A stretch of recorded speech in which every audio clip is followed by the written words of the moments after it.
So what we are going to do today is, जैसे कि हमने देखा होगा लास्ट वीडियोस में हमने एक स्टेबलाइजेशन माउंट चेंज करा था. We did change a stabilization mount or pendulum mount or dog bone mount, whatever you want to call it. Now it's time for the transmission mount. It's located on the left side of the vehicle, just in the airbox and the battery. So what we need for the job is basic hand tools, 16mm socket, 17mm socket, wide open end pliers to disconnect the hose of the air filter, because we have to totally disconnect it and remove the airbox completely. 16-17mm flat or closed end spanner just in case, and a basic hand toolkit with some Torx bits, sockets, and flat end and Phillips head screwdrivers. So first thing we have to do is we have to remove both of the battery terminals, negative and positive, completely.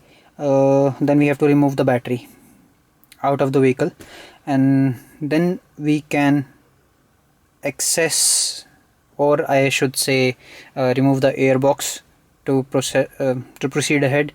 I'm first gonna remove the battery and then show you.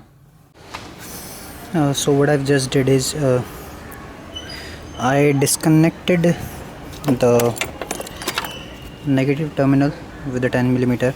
Same is the case with positive terminal 10mm, and move it to another side so that we can have the access to remove the battery. I also disconnected the air vent. This is the air vent tube. We just have to press it from both sides and pull it out. Same is the case with fronts. So some little bit of extra space to work upon. It's always better to have extra space so that you can move your hands freely. So now what we have to do to remove the battery is, you can see this bolt, which is I guess 12mm or 13mm. Have to remove it. It is the battery clamp. Secure it, save it, don't lose it. So this is the thing which is holding the battery in its place. After removing this, you can remove the battery out of the vehicle. So the battery bolt removed.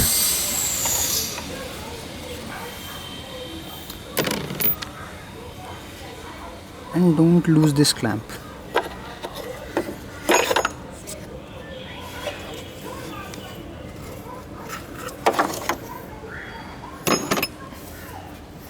Now your battery can be removed from the vehicle. You just have to lift it up,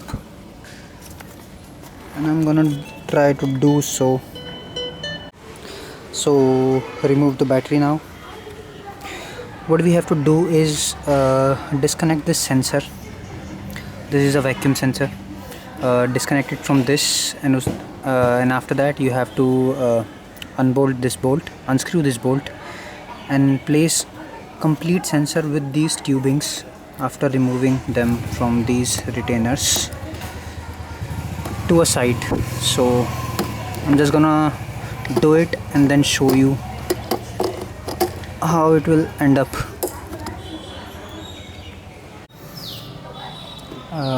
So the vacuum sensor has been put aside. Then what you have to do next is, you can see a T30 screw.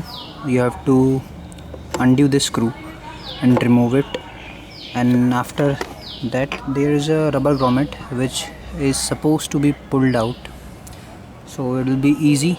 But firstly we have to remove the map sensor wire and this O clamp with the help of open end, what is that thing called, parrot plier.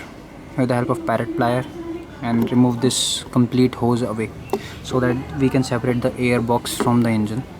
So those are the things we need to do. So the coupler removed and placed down here. Pipe is also removed, hose pipes removed, clamp still on the position for easily placing it back on. So now what we have to do is remove this screw T30, which unfortunately I don't know why is stuck on my vehicle. So it has taken quite a lot of time, so I have to find another way to open it. This is the only screw which is holding the airbox into the position. After that you have to unscrew two bolts, one, and I hope you can see it, yes, two. Then the battery tray can come out, and then we'll have access to the mount. So this bolt came out with the complete inner threading as well.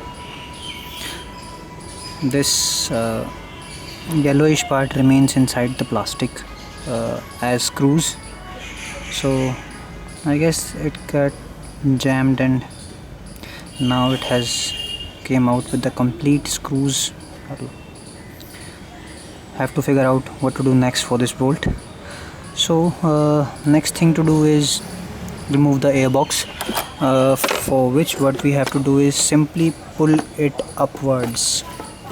It's gonna be a little hard because these are stuck with some rubber grommets on this side as well and on behind as well. I don't know whether you can see it or not, but there is also one rubber grommet, and on the bottom of the airbox there is a pipe which is for the draining, just in case your air filter get filled up with water. So be careful for that pipe. It is a rubber pipe, and after 4-5 years it can get brittle and can break. So hold it up from both sides and lift it upwards. That is what we are going to do now.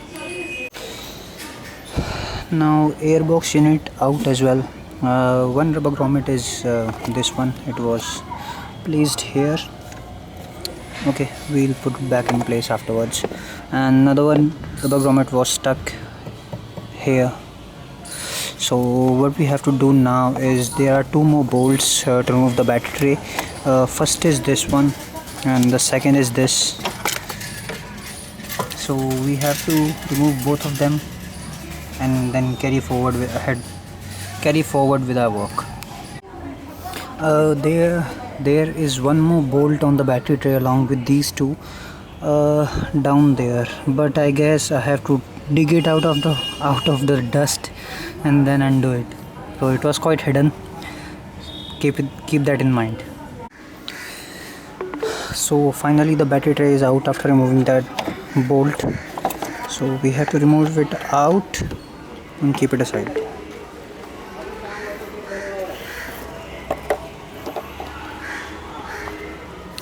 And now we have access to our transmission mount. So what is the next job is we have to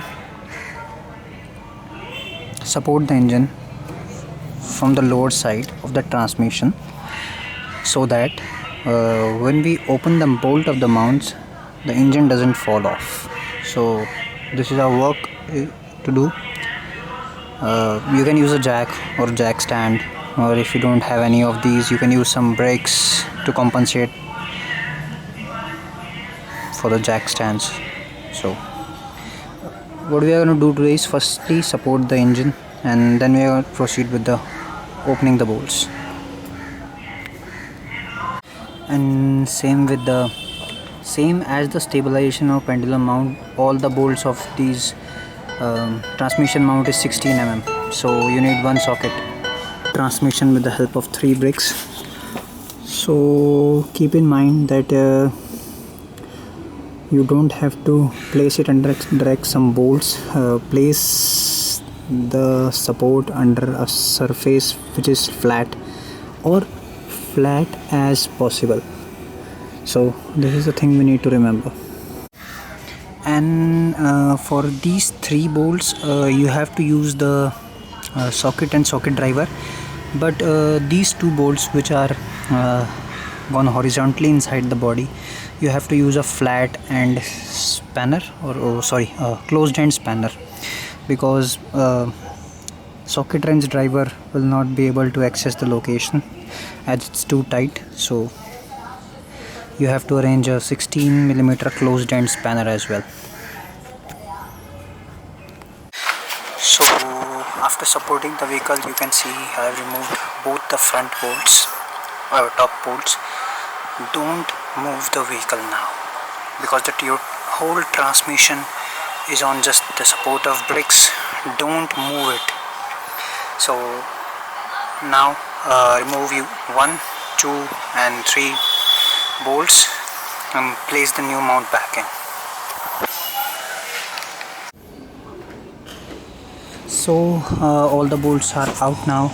You just have to lift the mount very carefully.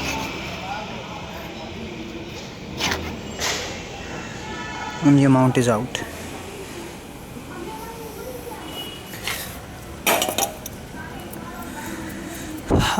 Now we have to put the new back mount in. One tip, start to put these 2 bolts first back in, because if you put these 3 first, it will be very hard to align these 2s.